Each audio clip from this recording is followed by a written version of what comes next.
Europe 1. Europe 1, il est 8h14, autre invité politique ce matin, Alexandre Julien Bayou, député Europe Écologie Les Verts de Paris. Bonjour Julien Bayou. Bonjour. Emmanuel Macron va donc s'adresser aux Français depuis la Nouvelle-Calédonie. Interview télévisée à 13h, alors enregistrée dans les conditions du direct. On connaît déjà ses priorités pour la rentrée, il les a données devant le Conseil des ministres vendredi. Cette fois, c'est le bilan des 100 jours d'apaisement en particulier. C'est un choix logique, Julien Bayou, d'avoir attendu le retour au calme de la part du président ? Bon, écoutez, c'est gonflé parce que Emmanuel Macron a été élu il y a un an. Il y a eu l'épisode des retraites qui a vraiment durement bouleversé le pays, secoué le pays. Il a annoncé 100 jours comme pour fixer un cap, pour faire semblant de fixer un cap. Finalement, on a compris qu'il n'en avait pas. Il y a eu les émeutes suite à la mort du jeune Naël. Et finalement, on nous dit le 14 juillet c'est bien passé, circulaire rien à voir. En fait, ça fait un an que ce pays est dans un flottement terrible.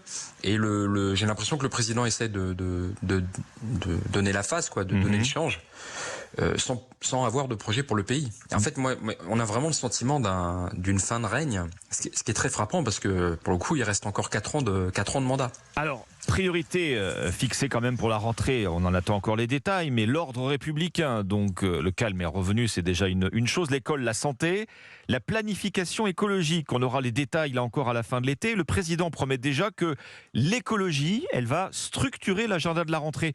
C'est le signal que vous attendiez, Julien Bayou ? Écoutez, on nous a déjà fait le coup il y a quelques temps.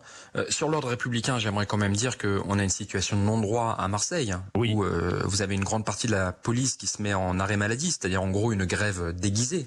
Je crois qu'on est très très loin du compte. C'est-à-dire que, vous voyez, c'est cette histoire de sentiment de fin de règne et de flottement. Et je reviendrai sur la question de l'écologie, mais parce que pendant qu'il y a du flottement, il n'y a pas de planification écologique. Mais pendant qu'on a un gouvernement qui est aux abonnés absents, les ministres ne savent pas s'ils vont être reconduits, on a un ministre de l'Intérieur qui intrigue pour devenir premier ministre, une première ministre qui est fragilisée, qui est reconduite seulement du bout des doigts. Et bien pendant ce temps-là, les sujets n'avancent pas, voire la situation pourrit.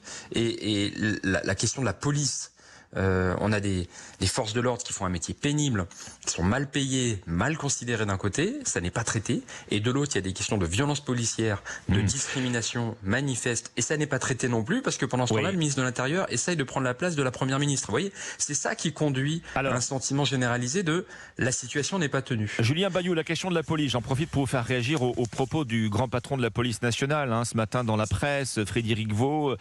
Pour lui, avant un éventuel procès, il fait référence à ce fonctionnaire de la BAC mis en examen et placé en détention provisoire à Marseille. Avant un éventuel procès, dit le patron de la police nationale, un policier n'a pas sa place en prison. Non mais oui, mais dans ce cas-là, il est contre la détention provisoire, qui représente une bonne partie malheureusement de la population carcérale, et c'est valable pour tout le monde. Moi je suis contre la détention provisoire quand elle peut être évitée, mais il me semble pas que les policiers soient au-dessus des citoyens. Et donc vous voyez, ça nous amène à une autre question. Comment voulez-vous que l'inspection générale de la police nationale puisse prendre des mesures convaincantes quand le propre patron de la police nationale dit qu'en fait ces policiers ne doivent pas être mis derrière les verrous avant une décision de justice, alors que c'est malheureusement le cas pour beaucoup de comparutions immédiates, de détention provisoire et autres. On a un problème vraiment avec le traitement des violences policières, et je le redis, ça ne peut pas avancer quand il n'y a pas de cap fixé par le gouvernement, quand le ministre de l'Intérieur intrigue pour devenir Premier ministre, et ainsi de suite. Et donc ce gouvernement n'agit pas. Et sur l'écologie, c'est dramatique parce que nous allons le payer de plus en plus fort dans les années qui viennent. Nous allons payer l'inaction de ce gouvernement qui s'est payé de mots, de numéros verts, de bonnes pratiques, sans agir sur les questions de limitation des émissions de gaz à effet de serre ou d'adaptation au changement qui vient. Le gouvernement, en tout cas, avance, Julien Bayou, le projet de loi Industrie verte adopté en première lecture à l'Assemblée. Pourquoi vous avez voté contre samedi ? C'est qu'un slogan. Vous savez qu'ils n'ont pas voulu définir ce qui était vert. Alors évidemment, à ce compte-là, on peut tout dire. Nous avions proposé une définition toute simple. Et vert, ce qui ne nuit pas aux écosystèmes ou à la santé humaine. Oui. C'est quand même la base. Et donc ça a été refusé. Donc évidemment, vous pouvez appeler vert tout ce que vous voulez.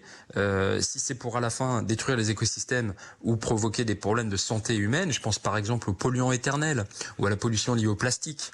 Vous pouvez les appeler industrie verte tant que vous voulez. Ça n'est pas vert, évidemment. Donc à la fin, nous avons voté contre. Et je regrette d'ailleurs, parce que le député Charles Fournier, qui était chef de file, député écologiste de Tours, a toujours tendu la main.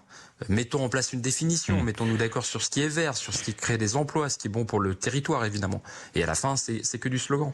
Et c'est à l'avenant, c'est toujours pareil. Julien Bayou, les ravages de la canicule et de la sécheresse, on les voit en ce moment dans le sud de l'Europe, le sud de la France, confronté aussi à des canicules à répétition. Vous plaidez quant à vous, comme les insoumis du reste, vous plaidez pour un droit de retrait à partir de 33 degrés. Le Code du travail ne prévoit rien en cas de forte chaleur. Pourquoi 33 degrés exactement ?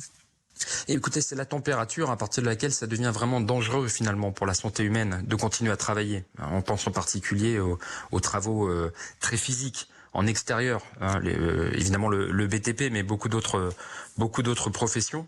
Et il y a rien qui est prévu. Vous l'avez dit, c'est l'impensé en fait. On a l'impression que le dérèglement climatique, les pics de chaleur, ce sont des statistiques, des météos, mais en fait les corps souffrent énormément. Je pense aux seniors isolés, c'est eux les premières victimes des canicules, mais également donc aux professions très physiques. Et il y a rien qui est prévu. Et donc nous proposons ce qu'on appelle l'adaptation. C'est-à-dire que ça y est, le dérèglement climatique est engagé et il faut tout faire pour limiter les émissions de gaz à effet de serre, en particulier les plus gros pollueurs. C'est pour ça que limiter les jets privés, les yachts, les grosses industries très polluantes, c'est la première des priorités. Oui, les jets privés, les yachts, c'est pas la majorité des émissions de gaz à effet de serre. Vous êtes plus sur des symboles, Julien Bayou, non ? Mais le symbole est important parce que finalement, on demande aux gens de faire beaucoup d'efforts à la vaste majorité de la population, sans en réclamer aux plus riches ou aux plus gros pollueurs. Comment voulez-vous expliquer à quelqu'un qu'il faut limiter les pertes d'eau potable pour arroser sa voiture, son jardin ou remplir sa piscine, si pendant ce temps-là, on tolère qu'il y ait 1 litre sur 5 qui est perdu dans les canalisations? Vous comprenez que, en fait, les personnes se disent, à quoi ça sert que moi je fasse des efforts supérieurs si les autres n'en font pas? Et donc il y a une logique d'associer tout le monde, et en particulier les plus gros pollueurs. Donc voilà l'enjeu, ça c'est sur la limitation des émissions de gaz à effet de serre. Mais malheureusement, comme on n'a rien fait, comme on a un retard incroyable, le dérèglement est engagé et il faut s'adapter. Et donc il faut revoir notre code du travail pour éviter que des gens meurent au travail ou des suites de leur travail en période de chaleur. Mais on voit bien que nos villes sont mal adaptées à la chaleur. C'est pour ça que je propose de peindre tout ce qui peut être peint en blanc, pour réfléchir les rayons du soleil. Julien Bayou, dans un mois exactement, les journées d'été d'Europe Écologie Les Verts. Édouard Philippe, le maire Horizon du Havre, va participer à vos journées de rentrée politique. Pourquoi l'inviter à vos journées d'été? Vous êtes en mal de visibilité à Europe Écologie Les Verts? Je ne sais pas si c'est encore ou très officiel cette affaire. Mais pour nous, c'est important. En tout cas, dans tous les cas, c'est républicain. Vous arrivez dans une ville, c'est le minimum que de proposer au maire en place de dire un petit mot. Ça se fait régulièrement. Et je pense un petit mot ou un débat, une confrontation d'idées. Ça, je crois que c'est encore en cours pour rien dévoiler. Mais dans tous les cas, je dois dire que j'ai beaucoup de désaccords avec Édouard Philippe. Je suis pas d'accord avec la vision qu'il a pour les retraites, notamment, par exemple. Pour l'immigration ? Ou pour l'immigration, parce que je trouve qu'il se rapproche dangereusement de l'extrême droite sur certains sujets et que lui qui vantait un aspect humaniste l'oublie assez régulièrement. Il a durci ses positions. Mais sur la question de l'horizon écologique, justement, je trouve que c'est frappant le décalage entre son ambition et le peu de résultats qu'il a eu en tant que Premier ministre. Et donc c'est vrai que si j'avais des questions à lui poser, ça serait sur ce versant. Bien, vous aurez l'occasion d'en reparler. Merci Julien Bayou, merci beaucoup. Député Europe Écologie Les Verts de Paris. Merci.